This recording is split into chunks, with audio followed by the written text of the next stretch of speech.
Welcome to Rise and Learn English. Imagine you are standing at the bottom of a very high mountain. You look up at the top. It touches the clouds. You think, I can never climb that. It is too high. It is too hard. This is how many people feel about learning English. They look at fluency as a mountaintop that is impossible to reach. They feel small. They feel weak. But today, I am going to tell you a secret. You do not climb a mountain by looking at the top. You climb a mountain by looking at your feet. You take one step, then another step, then another. Today, we are going to learn the specific steps you need to take to master English. We are going to stop worrying about the mountain and focus on the path. The first step is called the sponge phase. Think about a dry sponge. If you put it in water, it drinks the water. It does not try to push the water away. It just accepts it. When you are a beginner, you must be a sponge. Many students try to speak immediately. They try to output before they have input. This is a mistake. You cannot pour water from an empty cup. You must fill the cup first. For the first few months, your job is to listen. Listen to simple stories. Listen to children's books. Listen to slow news. Do not worry about grammar rules. Do not worry about spelling. Just let the sounds of English enter your ears. Your brain is a pattern recognition machine. If you listen enough, your brain will naturally start to understand the structure of the language. You will hear, I go, you go, we go, but he goes. You don't need to memorize a rule book to know this. You just need to hear it 100 times. Be patient. Be a sponge. The second step is building the bricks. Words are the bricks of language, but here is the trick. Do not collect broken bricks.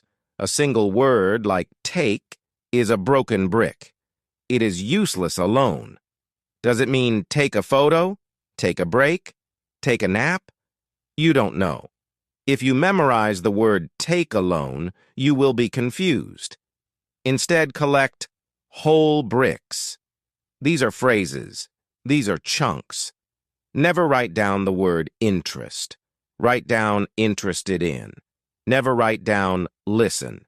Write down listen to. When you learn words in groups, you are learning the grammar automatically.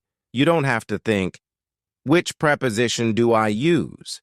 You just know because you learned the whole brick. Step 2 is about building a wall of phrases, not a pile of random words. The third step is the mirror technique. Now that you have listened and you have some phrases, you are ready to speak. But speaking to a stranger is scary. Your heart beats fast. You forget everything. So, start with the person in the mirror. Stand in front of your bathroom mirror.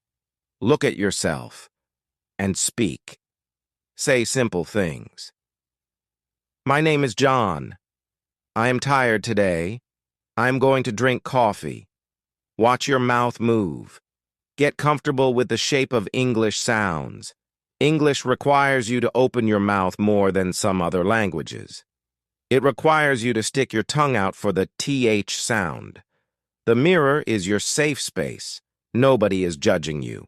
Nobody is laughing. You are training your muscles in private so you can perform in public. Do this for 2 minutes every morning while you brush your teeth. The fourth step is the toddler mindset.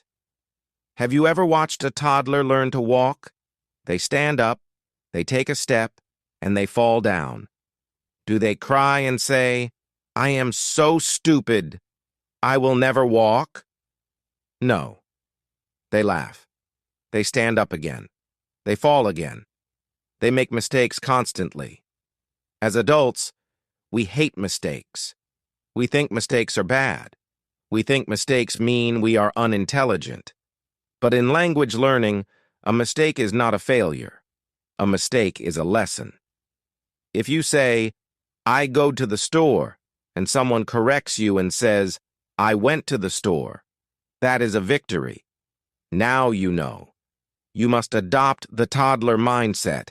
You must be willing to fall down. You must be willing to sound silly. The person who makes the most mistakes is the person who learns the fastest. Perfection is the enemy of fluency. Be brave enough to be imperfect. The fifth step is consistency over intensity. Imagine two people. Person A studies for 5 hours on Sunday, but does nothing for the rest of the week. Person B studies for 15 minutes every day. Who will learn faster? Person B. The brain needs sleep to learn. When you learn something on Monday and then sleep, your brain files that information away. If you wait a week to study again, the file is lost. You must open the file every day. Learning English is like watering a plant. You cannot dump a bucket of water on a plant once a month and expect it to grow. You must give it a little water every day. Make English a daily habit. Listen to a podcast on the bus.